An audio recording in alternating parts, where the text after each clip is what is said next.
हाँ साहब, बोले 50। क्या किलो लग रहा है? ये आलू है, हाँ दूसरे चीकू लग रहा है।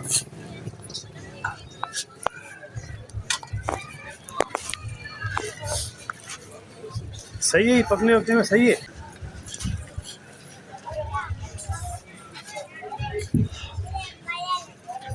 बड़े बड़े हैं दोनों। देख थोड़ा सा डाल दे बड़ा, मैं तो यकीन पे चीकू समझ के आया, अंदर चीकू भेज रहा सच में चीकू दिख रहा है क्या? है। हाँ ना, दूर से वो चीकू लगा है। मैंने चल आ गया हूँ तो ले लूँ आलू जो भी है।